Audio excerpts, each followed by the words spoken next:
Peter Brook is the father of modern theatre. দেখো, অভিনয়টা আমার কাছে ইটস লাইক এ প্রেয়ার।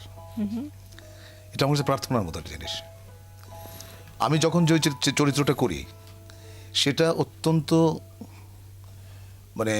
বুঝে ওইভাবে অভিনয়টা করি, কিন্তু আমার অভিনয় অন্যের চেয়ে আলাদা কিন্তু না। আসলে এটা বোধহয় ভুল ব্যাখ্যা হচ্ছে। আমি যখন রাজার অভিনয় করি তখন আমি রাজা, আমি রিক্সা চালকের অভিনয় করি তখন আমি রিক্সাওয়ালা। হ্যাঁ, আমি যখন একটা কেরানির চরিত্রে অভিনয় করি তখন আমি কেরানি, আমি যখন গুপ্তচরের চরিত্রে অভিনয় করি তখন একটা গুপ্তচর। কাজে আমি ওইভাবে সাজাই আর কি জিনিসটা। তাহলে এটা হতে পারে যে আপনি ক্যারেক্টারটা এমন ভাবে পোর্ট্রে করেন যেটা হয়তো অন্য কেউ পারে না সেভাবে পোর্ট্রে করতে, কিংবা ক্যারেক্টারের সাথে মিশে যেতে, সেটাই কি? না, সবাই পারে না এটা বলা ঠিক হবে না, পারে অনেকেই। না, আপনার স্টাইলটা একটু ডিফারেন্ট হয়। আমার নিজের কোনো স্টাইল নেই। I am just faithful to my acting. থাকে না স্বপ্ন ক্যারেক্টার একটা যে করতে চান এখনো, মানে একটা চান আপনি এরকম একটা স্ক্রিপ্ট লিখতে, সেরকম একটা ডিরেকশন দিতে, কিংবা আপনি অ্যাক্টিং করতে, সেখানে ধরো মঞ্চে যদি করতে চাই, মঞ্চে আমি কিং লিয়ারটা করতে চাই। আমার খুব আমার অভিনয় জীবনের শুরু থেকেই আমার ইচ্ছা কিং লিয়ার। আমি যখন প্রথম পড়ি এটা কিং লিয়ারটা আমার করার খুব শখ। আচ্ছা, আর ছিল আর টেলিভিশনে? কি। আর টেলিভিশনে আমার ইদানিং মনে হচ্ছে একটা অন্ধ ক্যারেক্টার করা উচিত। অন্ধ ক্যারেক্টার আমি করিনি এখনো, আচ্ছা, আমার করার খুবই শখ। ওকে।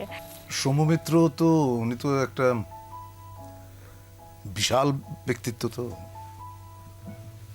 ওনার সঙ্গে আমার পরিচয় আমরা যখন থিয়েটার করতে গেলাম কলকাতায়, তখন তো একদিন ওনার বাসায় গেলাম, মানে ওনার কাছে অ্যাপয়েন্টমেন্ট চাইলাম যে আপনার বাসা, বললো তুমি বুধবার দিন বিকেল 4টায় চলে এসো। তো আমরা 3টার সময় গিয়ে চলে গেছি ওখানে, গিয়ে তো ঘুরছি ফিরছি, কখন 4টা বাজবে। তারপর ফুল কিনে চলে গেলাম। উনি রজনীগন্ধা খুব পছন্দ করতেন। তারপর কথা হলো, কি হলো, তারপরে এক ধরনের কি বলবো, বন্ধুত্বের একটা সম্পর্ক হয়ে গেছিল। কারণ কলকাতার লোকেরা সৌম্য মিত্রকে দেবতা বানিয়ে একদম একা করে ফেলে রেখেছিল। সেখানে আমি বোধহয় ছিলাম ওনার একটা ভালো আশ্রয়, যে জন্য উনি আমাকে অসম পছন্দ করতেন, অ্যাডভাইস করতেন মানে জিজ্ঞেস করলে বলতেন। আমি ওনাকে একবার জিজ্ঞেস করলাম যে আমি যদি আপনাকে চিঠি লিখি আপনি কি উত্তর দেবেন? তো উনি বলেন যে তুমি চিঠি লিখে দেখো, আমার ধারণা আমি উত্তর দেবো। তারপর বহুবার মনে হচ্ছে চিঠি লিখি, কিন্তু লেখা হয়নি। লিখলে যদি উত্তরটা দিতেন সেটা আজকে কাজে লাগতো মানুষ।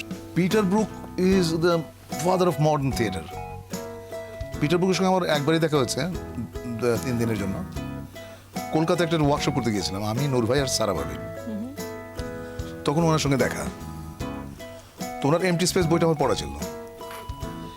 তো ওনার ক্লাসে আমি সব সব অদ্ভুত প্রশ্ন করা শুরু করলাম। আমি বললাম যে আপনি এই জায়গায় এটা বলেছেন, কিন্তু আমাদের থিয়েটারে তো এটা হওয়ার স্কোপ নাই। পরে কফি ব্রেকে উনি আমাকে ডাকলেন, ডেকে বলেন কি আসলে আমি তোমাদের থিয়েটার সম্পর্কে জানি না, যে জন্য আমি ওয়েস্টার্ন থিয়েটার উপর লিখেছি। তুমি যদি এটার প্রিফেসটা পড়ো তাহলে দেখবা যে প্রসেনিয়াম থিয়েটারের কথাই আমি বলেছি। তারপরে আমি বললাম যে আপনার আমাদের থিয়েটারে প্রাসঙ্গিকভাবে এই জিনিসটা কি হওয়া উচিত সেটা আপনার লেখা উচিত। বলছি দেখি, আই উইল সি। এবং is very nice man, very small, very nice.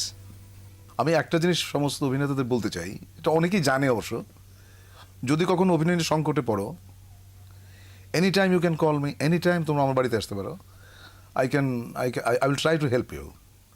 যদি কখনো কোনো চরিত্র করতে গিয়ে, এখন অনেকেই আসে, অনেকে জানে ব্যাপারটা, তারপরে আমি এটা সবার কাছে বলে দিচ্ছি, my house is open for all the actors.